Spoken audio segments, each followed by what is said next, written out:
ఇల్లు ఇల్లాలు ఈరోజు ఎపిసోడ్. నిన్నటి ఎపిసోడ్లో ప్రేమ ధీరజ్ని ప్రేమగా తినిపించరా అని అంటుంది. అప్పుడు ధీరజ్ ప్రేమని ప్రేమగా తిను అని అంటాడు. సరదాగా కాసేపు ప్రేమ నర్మద ధీరజ్ని అయితే ఆట పట్టిస్తారు. అప్పుడు ధీరజ్, ఇదిగో నిన్ను మీ ఇంటికి పంపించేశామనుకో, నీ సంతోషంలో ఇక్కడ ఉంచి బాధలో నిన్ను పంపించామని మీ వాళ్ళు కేకలు పెడతారు. అందుకే మీ వాళ్ళతో నేను నిన్ను చూసుకుంటా అని అన్నాను, అంతే తప్ప నీ మీద ప్రేమతో కాదు, తెలుసుకో అంటాడు. అప్పుడు ప్రేమ, చూసావా అక్క, వీడు ఎంత దారుణంగా మాట్లాడుతున్నాడో, అది అంతా పై కోపంలే ప్రేమ, ధీరజ్ మనసులో నీపై ఆకాశం అంత ప్రేమ ఉంది. అప్పుడు ధీరజ్, హలో, అది ఈ జన్మలో ఉండదు వదిన, ప్రేమ అంటే నీకు ప్రేమ లేకపోతే హాస్పిటల్లో ప్రేమ కోసం నువ్వు ఎందుకు ఏడుస్తావు అని అంటుంది. అప్పుడు ప్రేమ, ఏరా నువ్వు నా కోసం ఏడ్చావా అంటే ధీరజ్, నీకు యాక్సిడెంట్ అయిందని నీకు ఏమవుతుందో అని అందరిలాగే నేను కూడా ఫీల్ అయ్యాను, అంతే, దానికి మించి నా మనసులో ఎలాంటి ఫీలింగ్స్ లేవు అని అంటాడు. అప్పుడు నర్మద, చూడు ధీరజ్, భార్య మీద భర్తకు ఎంత ప్రేమ ఉందో చెప్పడానికి అతని కన్నీళ్ళే సజీవ సాక్ష్యం. ఆ క్షణం నీ ప్రతి కన్నీటి బొట్టులోనూ ప్రేమ మీద నీకు ఉన్న ప్రేమ ఎంత ప్రేమ ఉందో తెలుస్తుంది. ప్రేమ, అరే నువ్వు ఏడ్చినందుకు చాలా బాధగా ఉందిరా, నువ్వు ఏడిస్తే చాలా క్యూట్గా ఉంటావు, నేను మిస్ అయినందుకు చాలా ఫీల్ అవుతున్నా అంటుంది. అప్పుడు ధీరజ్, ఓవర్ యాక్షన్ చేయకుండా ముందు తిను అని అంటాడు. ప్రేమ, నువ్వు చాలా పెద్ద ప్రమాదం నుండి బయటపడ్డావు, లేదంటే హ్యాపీనెస్ మిస్ అయ్యేవాళ్ళం అని నర్మద అంటుంది. అప్పుడు ప్రేమ, నాకు ఎందుకో అది యాక్సిడెంట్లా అనిపించడం లేదక్క, ఎవరో కావాలని చేశారు అనిపిస్తుంది అని అంటుంది.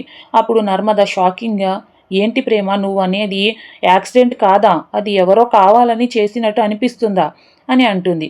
అప్పుడు ప్రేమ, అవునక్క, ఎందుకంటే బ్రేకులు ఫెయిల్ అయితే లారీ పక్కకు తిప్పవచ్చు, కానీ ఖచ్చితంగా చందుబావ ఉన్న వైపే లారీ ఎందుకు వస్తుంది అని ముగ్గురు, ప్రేమ, ధీరజ్, నర్మద ఆలోచనలో ఉండగా వల్లి ఇంటి బయట నిల్చొని లోపలికి వెళితే బావ ఏమైనా అంటాడా అని ఆలోచిస్తూ, అయినా మావయ్య ఉన్నారుగా, అమ్మ కూడా అదే చెప్పిందిగా అనుకుంటూ లోపలికైతే వస్తుంది. మళ్ళీ ప్రేమ, చందు బావ రోడ్డు మధ్యలో కూడా ఏమీ లేరు, రోడ్డుకి ఒక పక్కనే ఉన్నారు, అంటే ఏంటి నువ్వు అనేది, అన్నయ్యని ఎవరో కావాలని యాక్సిడెంట్ చేయాలని చూశారు అంటావా అని అంటూ ఉండగా సడన్గా లోపలికి వచ్చిన వల్లి, ఏంటి తెలిసిపోయిందా అని గట్టిగా అరుస్తూ చేతిలోని క్యారేజ్ కింద పడేస్తుంది. అప్పుడు వాళ్ళ ముగ్గురు వల్లి వైపు షాకింగ్గా చూస్తారు. దానితో అందరూ హాల్లోకి వస్తారు. రామరాజు వచ్చి, అమ్మా వల్లి, నువ్వెప్పుడు వచ్చావమ్మా అని అంటాడు. ఇంతలోనే నర్మద వచ్చి, ఏంటి తెలిసిపోయిందా అంటున్నావు అంటుంది. అప్పుడు వల్లి తెలివిగా, అయ్య బాబోయ్, తెలిసిపోయిందా అనలేదు, తెలిసింది, యాక్సిడెంట్ అయిన విషయం అని అన్నాను అని బావా, నువ్వు పెద్ద ప్రమాదం నుండి బయటపడ్డావు అని తెలియగానే నా గుండె పగిలినంత పని అయింది అని తెలుసా బావా అని అంటుంది. నీకు ఏమీ కాలేదుగా బావా, దెబ్బలేం తగలేదుగా, అయినా నా తాళి గట్టిది బావా, అందుకే నీకు ఏం కాలేదు బావా అంటుంది. అప్పుడు చందు, వల్లి చేసిన యాక్టింగ్ చాలు, ఇక ఆపు అంటాడు.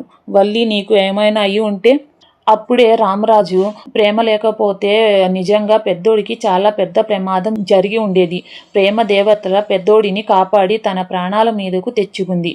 అప్పుడు వల్లి, అవునండి మావయ్య గారండి, మీరు చెప్పింది అక్షరాల నిజమండి, అందుకే నా చెల్లికి ఏమీ కాకూడదనే నేనే స్వయంగా చేపల కూర చేసి తీసుకొచ్చానండి అని అంటుంది. ప్రేమని, చెల్లాయి, నీకు ఇంత పెద్ద ప్రమాదం జరిగిందనగానే నా ప్రాణంలో లేదు, అందుకే పరిగెత్తుకుంటూ వచ్చేశాను, నిన్ను దగ్గరుండి ఒక అమ్మలా కంటికి రెప్పలా చూసుకుంటాను అని అంటుంది. నిన్ను నా బిడ్డలా అనుకొని నీకు సేవలు చేస్తా, సరేనా చెల్లాయ్ అని అంటుంది. అప్పుడు చందు, ప్రేమకి ఏం పర్వాలేదు కానీ నువ్వు ఇంకా బయలుదేరు అని అంటాడు. వల్లి, అదేంటి బావా అలా అంటావు, ప్రస్తుతానికి అత్తయ్యగారు కూడా ఇంట్లో లేరు, ప్రేమను ఎవరు చూసుకుంటారు, అందుకే నేను దగ్గరుండి ప్రేమను జాగ్రత్తగా చూసుకుంటాను అని అంటుంది. చందు, ప్రేమని చూసుకోవడానికి నర్మదా, ధీరజ్, మేమందరం ఉన్నాం, నువ్వు ఉండాల్సిన అవసరం లేదులే, బయలుదేరు అని అంటాడు. ఇంతలో రామరాజు, అరే అదేంట్రా, తను ఇక్కడే ఉంటాను అంటే వెళ్ళు వెళ్ళు అంటావేంటి? అప్పుడు చందు, తను ఇక్కడే ఉంటే తన అమ్మని ఎవరు చూసుకుంటారు నాన్న? అవును నిజమే కదా అని. అవునమ్మా, మీ అమ్మకి ఇప్పుడు ఎలా ఉంది అని అంటాడు. వల్లి, మా అమ్మకి ఏమైంది, గుండ్రాయిలా ఉంది అని అంటుంది. అప్పుడు అందరూ షాక్ అవుతారు. రామరాజు, అదేంటమ్మా అలా అనేసావు? మీ అమ్మకి కాలు విరిగింది కదా, అందుకే కదా నువ్వు సడన్గా మీ అమ్మని చూసుకోవడానికి అక్కడికి వెళ్ళింది, మరి గుండ్రాయిలా ఉంది అంటావేంటి? అప్పుడు వల్లి, దెబ్బ తగిలింది కాలుకే కదండి, అందుకే మనిషికి మాత్రం గుండ్రాయిలా ఉంది అని అన్నాను అంటుంది. మధ్యలో ప్రేమ మీ అమ్మకు అంత సీరియస్గా ఉంటే మీ అమ్మని నువ్వు దగ్గరుండి చూసుకోవాలి కదా అక్క. నా నా మీద నీకున్న ప్రేమ నువ్వు దగ్గరుండి చూసుకుంటాను అన్న దానికి చాలా చాలా థ్యాంక్స్ అక్క. కానీ ప్రస్తుతం నువ్వు నాకంటే కూడా మీ అమ్మను చూసుకోవడం చాలా అవసరం. అవునా కాదా మావయ్య గారు అని రామరాజుని అడుగుతుంది. వల్లి ప్రేమ దగ్గరికి వచ్చి, ఏం కాదులే అమ్మ, ఏదో విధంగా ఏం కాదులే అమ్మ, ఏదో విధంగా చూసుకుంటుంది. నేను ఇక్కడే ఉంటాను, నువ్వు కోలుకునేదాకా దగ్గరుండి సేవలు చేస్తాను. అప్పుడు నర్మద, అయ్యో తప్పు, కన్న తల్లికి బాగోలేనప్పుడు కన్న కూతురిగా నువ్వు దగ్గరుండి చూసుకోవాలి, లేదంటే పాపం మీ అమ్మ బాధపడుతుంది, మనోవేదనతో కృంగిపోతుంది అని అంటుంది. అప్పుడు వల్లి, కృంగిపోదు వంగిపోదులే గాని నేను ఇక్కడే ఉండి చెల్లాయిని చూసుకుంటాను అని అంటుంది. చందు, ఏయ్, మీ అమ్మని ఒక్కదాన్నే అలా వదిలేసి రావడం కరెక్ట్ కాదు అని చెప్తుంటే అర్థం కావటం లేదా? ప్రస్తుతం నువ్వు ఇక్కడ ఉండటం కంటే అక్కడ ఉండటమే కరెక్ట్. వెళ్ళి పాపం మీ అమ్మని ఇబ్బంది పడుతుందేమో, త్వరగా వెళ్ళు అంటాడు. వల్లి, నేను దగ్గర లేకపోయినా మా అమ్మకు ఏం కాదు అని చెప్తున్నా కదా అని అంటుంది. రామరాజు కూడా, లేదమ్మా, మీ అమ్మకి బాగోలేనప్పుడు ఆడపిల్ల తోడు చాలా అవసరం. మీ అమ్మకి తగ్గాక వెంటనే రావచ్చులే కానీ వెళ్ళమ్మా అని అంటాడు. నాన్న అంతలా చెప్పినా కూడా ఇంకా అలానే ఉన్నావేంటి, బయలుదేరు అని అంటాడు. అప్పుడు రామరాజు, నీకు బుద్ధి ఉందా? ఇంత రాత్రి తను ఒక్కటే ఎలా వెళ్తుందిరా, దగ్గరుండి వెళ్ళి దింపేసిరా, ఇంత వయసు వచ్చిన భార్యని ఎలా చూసుకోవాలో తెలియదు అని రామరాజు వెళ్ళిపోతాడు. చందు, ఏంటి అలా చూస్తున్నావు, పద అని అంటాడు. అప్పుడే నర్మదా ప్రేమ వల్లి దగ్గరికి వస్తారు. నర్మద వల్లి దగ్గరికి వచ్చి, మేళతాళాలతో నిన్ను ఇక్కడికి పంపిస్తా అని తొడలు కొట్టి మరీ సవాల్ చేసింది కదా మీ అమ్మ, మరి చేపల కూర పంపించి నక్కజిత్తులు వేషాలు వేస్తుందేంటి? ఈ నర్మద ఇక్కడ ఉండగా మీ ఆటలు ఇక సాగవు అని మీ అమ్మతో చెప్పు అని అంటుంది. బయట నుండి చందు, ఏంటి ఆలోచిస్తున్నావు దా అని అంటాడు. భాగ్యం వాళ్ళు భోజనానికి కూర్చొని ఇడ్లీ బాబాయ్, భాగ్యం ముందు నడుముక్క వెయ్యి అంటాడు. అప్పుడు భాగ్యం, నడుముక్క కాదు కదా, చేప ముళ్ళు కూడా లేదు అని అన్ని క్యారేజీలో పంపించేశాను. చేపల కూర బాగా లాగించాలి అనుకొని నేను మధ్యాహ్నం కూడా భోజనం చేయలేదు. వట్టి ఇస్తరా మంచిదేనా అన్నట్టు ఇది ఏమైనా బాగుందా భాగ్యం అని అంటాడు. ఐ హట్టు అని అంటాడు. భాగ్యం, ఏహే, నేను అక్కడ మా అమ్మాయి పెర్ఫార్మెన్స్ ఎట్లా ఉందో, అక్కడ పాతుకుపోయిందో లేదో అని నేను టెన్షన్ పడుతుంటే మధ్యలో నీ తిండిగోల ఏంటి? ఒకసారి ముక్కలు లేకపోతే పోయేది ఏమీ లేదు, పులుసుతో తిను అంటుంది. ఇంతలో లోపలికి వల్లి కోపంగా వచ్చి క్యారేజ్ ఇసిరి కొడుతుంది. దానితో ఇడ్లీ బాబాయ్ నోట్లో చేప ముక్క పడుతుంది. దానితో ఇడ్లీ బాబాయ్, భాగ్యం ముక్క వచ్చింది అంటాడు. అప్పుడు భాగ్యం, అమ్మడు కూడా వచ్చింది అంటుంది. అమ్మడు, అట్టుకెళ్ళిన క్యారేజ్ అట్లాగే తీసుకొచ్చావేంటి? కూర వాళ్ళకి నచ్చలేదా?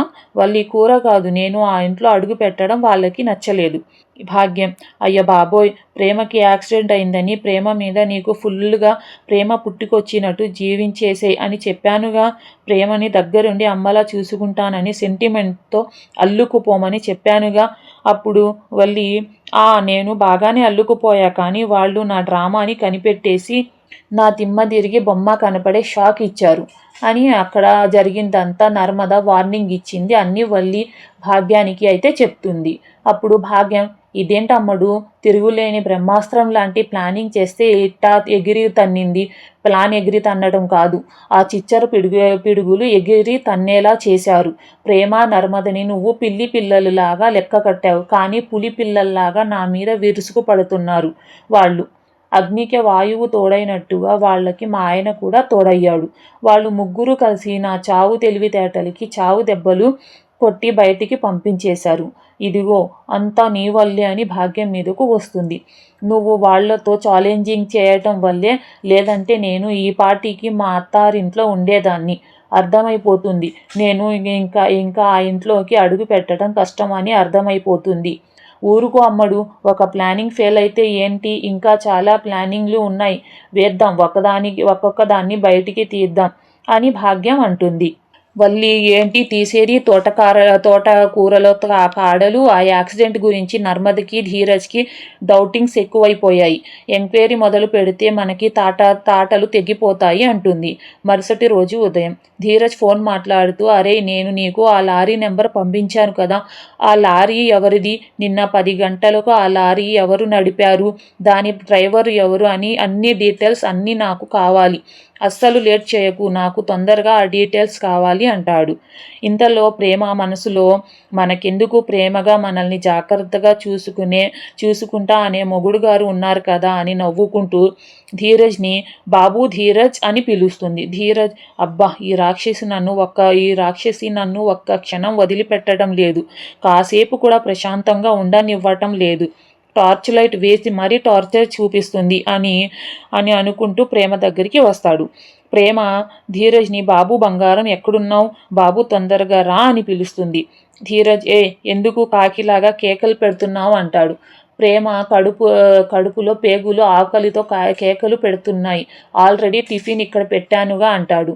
దెయ్యంలా ఊరంతా వినపడేలా కేకలు పెట్టకపోతే తీసుకొని తినవచ్చు కదా అంటాడు. అప్పుడు ప్రేమ, ప్లేటు తీసుకొచ్చి పక్క రాష్ట్రంలో పెట్టావు, మరి ఎలా తినగలను, నువ్వు ఇలా చెయ్యి పెడితే అందుతుంది కదా, మరి ప్లేటు అందటం లేదు, పక్క రాష్ట్రంలో ఉంది అంటావేంటి అంటే, ఏంటిరా నీ ఉద్దేశం, నాకు ప్లేటు అందుతున్నా సరే కావాలని నిన్ను పిలిచానని, నీతో ఆడుకుంటూ డ్రామాలు ఆడుతున్నానని అంటున్నావా, నీ వేషాలు చూస్తుంటే అలాగే అనిపిస్తుంది అంటాడు. ప్రేమ నవ్వుకుంటూ, ఎంత మాట అన్నావురా, నా కాలికి దెబ్బ తగిలి చిన్న చిన్న పనులు కూడా నేను చేసుకోలేక నేను అల్లాడిపోతుంటే నీతో కావాలి అని ఆడుకుంటున్నా అంటావా, సర్లే అంత మాట అన్నాక ఇంకెందుకు, నేను తీసుకుంటాలే అని లెగుస్తూ కింద పడిపోబోతుంది. అప్పుడు ధీరజ్ జాగ్రత్త అంటాడు. ఇప్పటికైనా నీకు అర్థమైందా అని అంటుంది. నేను కదలలేక నిన్ను పిలిచానే తప్ప కావాలని కాదని, నువ్వు పిలవకపోయినా నమ్ముతున్నాలే అంటాడు. సరే తిను అంటే ప్రేమ ధీరజ్ వైపు చూస్తుంది. ఏంటి తినమంటే అలా చూస్తున్నావు, తినమన్నాను కదా అని అంటాడు. తిను అని నువ్వు చేతిలో ప్లేటు పెట్టావు కానీ నాకు చెయ్యి నొప్పి, నేను ఎలా తినగలనురా, చేతికి ఏమీ దెబ్బ తగలలేదు కదా, మరి చెయ్యి నొప్పి అంటావేంటి అంటే ప్రేమ, నీ చేతితో తినటం కోసం నేను డ్రామాలు ఆడుతున్నాను అనా, పడిపోయినప్పుడు చెయ్యి పట్టేసింది, చెయ్యి కదిలిస్తే ప్రాణం పోతుంది, అమ్మ అంటుంది. అందరి ముందేమో నా భార్యని జాగ్రత్తగా చూసుకుంటాను అని కోతలు కోసావు, కానీ ఇప్పుడేమో ప్రతి చిన్న విషయానికి నన్ను అనుమానిస్తున్నావు, నన్ను విసుక్కుంటున్నావు. నీ సేవలకి ఒక నమస్కారం బాబు, నువ్వు నాకు ఏం తినిపించవద్దు, ఉంటే ఉంటాను పోతే పోతాను అని పడుకుంటుంది. ధీరజ్, సర్లే లే తినిపిస్తాను అని అనగానే టక్కున లేస్తుంది. లేచి నవ్వుతుంది. ఏంట్రా అలా చూస్తున్నావు, ఇందాకేమో కదలలేకపోతున్నా అంది, ఇప్పుడేమో ఇంత ఫాస్ట్గా లేచింది ఏంటా అనా, ఆకలి బాబు ఆకలి, తినిపించు అని అంటుంది. ధీరజ్ దేవుడా అని తినిపిస్తాడు. దీంతో ఇవాల్టి ఎపిసోడ్ అయితే పూర్తి అవుతుంది. రేపటి ఎపిసోడ్ కోసం మా ఛానల్ని లైక్ చేయండి, సబ్స్క్రైబ్ చేయండి.